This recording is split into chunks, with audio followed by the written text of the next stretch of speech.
Hi friends, Assalamu alaikum and welcome back to my channel. I am Sumaya from Sumi's Home Chef. Friends, பொதுவாக பரோட்டா போடுறதுனா கொஞ்சம் சிரமமான வேலையாக தான் இருக்கும். அதோட ப்ராசஸ்லாம் பார்த்திங்கன்னா அதனாலேயே மோஸ்ட்லி கடையில் வாங்கி சாப்பிடுவாங்க. பட் இனி நம்ம கடையில் வாங்க வேண்டிய அவசியமே இருக்காது.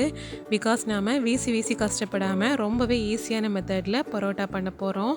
ஃப்ரெண்ட்ஸ், இந்த மெத்தடில் நீங்கள் ட்ரை பண்ணிங்கன்னா இனி வீட்டில் அடிக்கடி பரோட்டா தான். அது மட்டும் இல்லாமல் கடையில் பண்ணுற பரோட்டா விட ரொம்ப சாஃப்டாக இருக்கிறதுனால கடையில் வாங்க வேண்டிய அவசியமும் இனி இருக்காது. இப்போ இது எப்படி பண்ணுறதுன்னு பார்க்கலாம் வாங்க. ஃப்ரெண்ட்ஸ், நான் இங்கே பரோட்டா பண்ணுறதுக்கு 1 kg மாவு எடுத்திருக்கேன், மைதா மாவு. இப்போ ஒரு க்ளீன் கிச்சன் சர்ஃபேஸில் நான் தட்டிட்டேன். நடுவில் இந்த மாதிரி பள்ளமாக வச்சுட்டு இதில் ஒரு முட்டையை உடச்சி விட்டுக்கலாம். கம்ப்ளீட்லி ஆப்ஷனல் தான். நீங்கள் வெஜிடேரியனாக இருந்தீங்கன்னா எக்கு சேர்க்க வேண்டிய அவசியம் இல்லை. 2 டேபிள் ஸ்பூன் தயிர் மட்டும் சேர்த்துக்கோங்க. இப்போ இதில் 1/4 டீஸ்பூன் அளவுக்கு சோடா உப்பு, அப்புறமா 2 டேபிள் ஸ்பூன் அளவுக்கு சுகர் சேர்க்குறோம். அண்ட் தேவையான அளவுக்கு உப்பும் சேர்த்து நம்ம முதல்ல இதை லைட்டாக மிக்ஸ் பண்ணி விட்டுக்கலாங்க. மிக்ஸ் பண்ணதுக்கு அப்புறமா நாம் இதை பால் விட்டோ இல்லைனா தண்ணி விட்டோ மாவை பிசைஞ்சு எடுக்க வேண்டியிருக்கும். ஸோ நான் இங்கே ஒரு 1.5 கப் அளவுக்கு பால் சேர்த்துருந்தேன் முதல்ல. அப்புறமா தண்ணி தேவைக்கு சேர்த்து நான் பிசைஞ்சு எடுத்துக்கிட்டேன். ஸோ அந்த மாதிரியும் நீங்கள் பிசைஞ்சு எடுத்துக்கலாம்.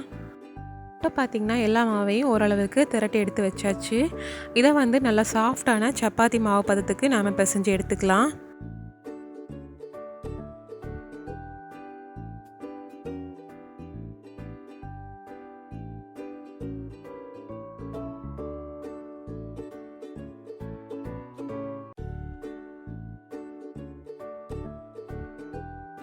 ஓரளவுக்கு நல்லா சாஃப்டாக பிசைஞ்சு எடுத்ததுக்கப்புறமா நாம் இதில் கொஞ்சமாக நெய் சேர்த்துக்கலாம். அதாவது 1 டேபிள் ஸ்பூன் நெய் மட்டும் போதும். இப்போ இந்த நெய் நல்லா மாவில் எல்லா பக்கமும் படுறது மாதிரி ஒரு வாட்டி கூட நல்லா பிசைஞ்சு எடுத்துக்கோங்க.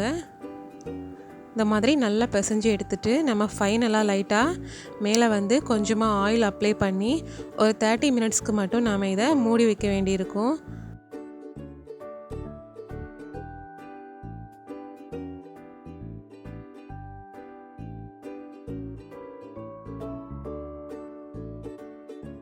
ஸோ இந்த மாதிரி உருட்டி எடுத்துக்கலாம்.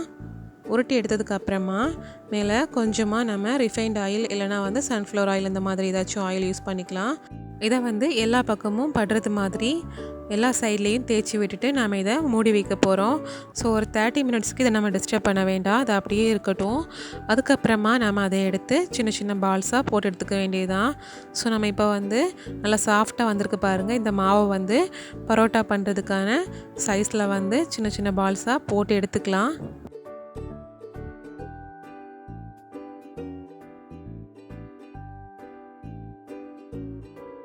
இந்த 1 kg மாவில் ஆவரேஜாக ஒரு 30 பால்ஸ் நம்ம எடுத்துக்கலாம். அதாவது 30 பரோட்டா செஞ்சுக்கலாம்.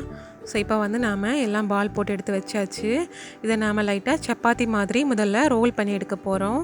ஸோ நார்மலாக பண்ணுறதை விட கொஞ்சம் டிஃப்ரெண்ட்டாக பண்ணுறோம், அதனால தான் ரொம்ப ஈஸியாக இருக்க போகுது. அதாவது வீசாமலே நாம் சுட்டு எடுக்க போகிறோம்.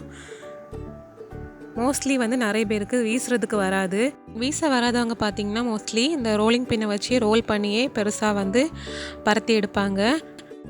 இந்த மாதிரி ரோலிங் பின் யூஸ் பண்ணி பரோட்டா பண்ணுறவங்களுக்கு கண்டிப்பாக இந்த வீடியோ ரொம்பவே ஒரு யூஸ்ஃபுல்லாக இருக்க போகுது. பிகாஸ் நம்ம வீசாமல் ரோலிங் பின்னை வச்சு நம்ம திரும்ப ரோல் பண்ணாமல் ரொம்பவே மெல்லிசான லேயராக நம்ம செஞ்சு எடுக்க போகிறோம். ஸோ ஃப்ரெண்ட்ஸ், இந்த மாதிரி நாம் எல்லா பால்ஸையும் ரோல் பண்ணி முதல்ல ஒரு பக்கமாக அடுக்கி வச்சுக்கலாம்.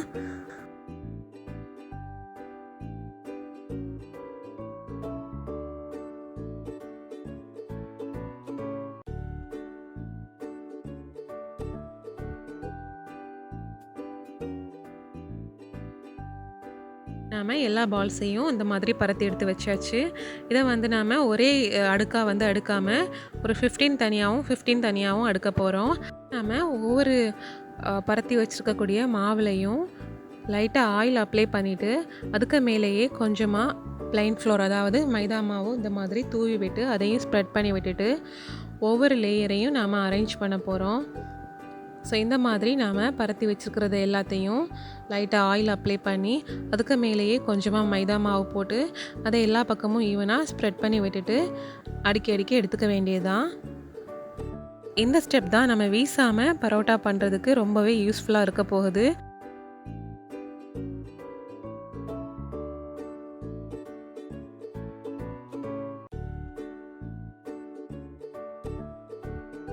பார்த்திங்கன்னா நம்ம எல்லா லேயரையும் இந்த மாதிரி போட்டுட்டு ஃபைனலாக அதுக்கு மேலேயும் லைட்டாக ஆயில் அப்ளை பண்ணி டஸ்டிங் பண்ணி விட்டுக்கோங்க. அப்போ தான் மேலே இருக்க லேயரும் ரொம்ப சாஃப்டாக வரும். இப்போ இது நாம் ஒரு 30 மினிட்ஸ்க்கு அகைன் மூடி வச்சுக்கலாம்.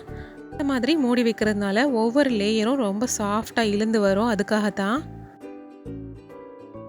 இப்போ ஆஃப்டர் 30 மினிட்ஸ் நாம் இதை எடுத்துக்கலாம். எடுத்துகிட்டு இப்போ நாம் இதை வீசாமலேயே இழுத்து நாம் எடுத்துக்க வேண்டியதான். நம்ம ஜஸ்ட் அதை கையை வச்சு தொட்டாலேயே ரொம்ப மெல்லிஸாக இழுந்து வந்துடும். பாருங்கள் எவ்வளோ ஈஸியாக இருக்குதுன்னு. ஸோ இதுதான் நம்மளோட சீக்ரெட் மெத்தட். இந்த மெத்தடை மட்டும் நீங்கள் ஃபாலோ பண்ணிங்கன்னா வீசுறதுக்கு அவசியமே இல்லை. ஜஸ்ட்டு நம்ம இந்த மாதிரி ஒவ்வொரு சைட்லேருந்து இழுத்து எடுக்கும்போது ரொம்பவே ஈஸியாக டக்குன்னு அது இழுந்து வந்துடும். அதுவும் நார்மலாக வீசுறதை விட ரொம்பவும் தின்னான லேயராக வரும். நம்ம நார்மலாக வீசும்போது இந்த அளவுக்கு தின்னாக வராது. அண்ட் அதில் நிறைய ஹோல்ஸ் வந்துட்டுருக்கும். பட் இதில் சுத்தமாக கிழியாது அண்ட் ரொம்ப அழகாக இழுந்து வந்துடும். இது நாம் லைட்டாக கையில் வச்சு இந்த மாதிரி சுற்றி எடுத்துக்க வேண்டியதான். பாருங்கள் எவ்வளோ ஈஸியாக இருக்குதுன்னு. இந்த மாதிரி நாம் எல்லா பரத்தி வச்சுருக்க லேயர்ஸையும் ரோல் பண்ணி எடுத்துக்கலாம்.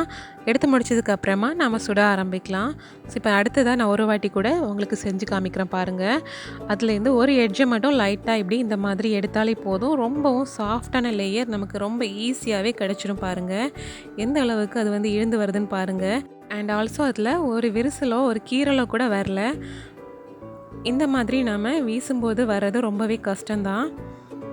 இதை நாம் இந்த மாதிரி சுற்றி எடுத்துக்க வேண்டியதான். ரொம்பவும் சாஃப்டாக இருக்கும் இந்த மாதிரி பண்ணும்போது பரோட்டா. பிகாஸ் அந்த லேயர் ரொம்ப தின்னாக இருக்கிறதுனால ரொம்பவே சாஃப்டாக இருக்கும். அவ்வளோதாங்க. இந்த மாதிரி நாம் மேலே இருக்கக்கூடிய ஒவ்வொரு லேயரையும் இழுத்து நார்மலாக பரோட்டா பண்ணுறது மாதிரி சுற்றி எடுத்துக்க வேண்டியதான். ஸோ ஃப்ரெண்ட்ஸ், இந்த ஸ்டெப்பை நீங்கள் இது வரைக்கும் ட்ரை பண்ணது இல்லைன்னா மறக்காமல் ட்ரை பண்ணி பாருங்கள். வீசாமலே சாஃப்டான பரோட்டா உங்கள் வீட்லேயும் சூப்பராக ரெடி பண்ணிடலாம்.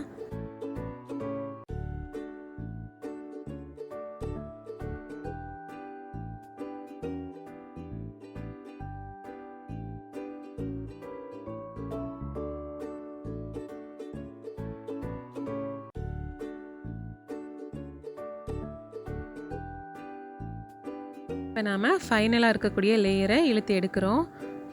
பாருங்கள் எவ்வளோ அழகாக ஃபைனலாக இருக்கக்கூடிய லேயரும் இழுந்து வருதுன்னு.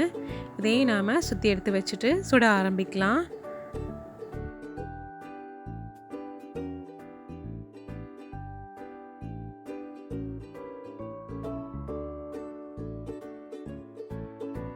இதுக்கு நீங்கள் ஜஸ்ட் ஒரு 15 மினிட்ஸ்க்கு அப்புறமாவும் சுட்டுக்கலாம். இல்லைனா நம்ம முதல்லையே ரோல் பண்ணி வச்சதுலேருந்து ஸ்டார்ட் பண்ணலாம். அதாவது உடனே ஸ்டார்ட் பண்ணுறதா இருந்தால் நம்ம முதல்ல ரோல் பண்ணி வச்சதை வச்சு ஸ்டார்ட் பண்ணிக்கலாம். ஸோ இந்த மாதிரி லைட்டாக ஆயில் அப்ளை பண்ணி உள்ளங்கையால் லைட்டாக ப்ரெஸ் பண்ணி விட்டுட்டு நாம் சூடு பண்ணி வச்சுருக்க தவாவில் வச்சுக்கலாம். நாம் நார்மலாக பரோட்டா சுட்டுறது மாதிரி ஆயில் விட்டுட்டு அப்புறமா ஃப்ளிப் பண்ணி போட்டுட்டு அகைன் மேலேயும் கொஞ்சமாக ஆயில் விட்டு நம்ம சுட்டு எடுத்துக்க வேண்டியதான். கோல்டன் ப்ரௌன் கலர் வர்றது வரைக்கும் இந்த மாதிரி வச்சு சுட்டு எடுத்துக்க வேண்டியதான்.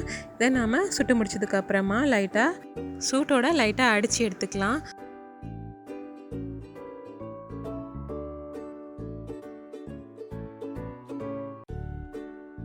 அவ்வளோதான். இப்போ பாருங்கள் எவ்வளோ சாஃப்டான லேயர் பரோட்டா ரொம்பவே அழகாக ரெடி ஆயிடுச்சு. கடையில் வாங்குறத விட செம சாஃப்டாக இருக்குது.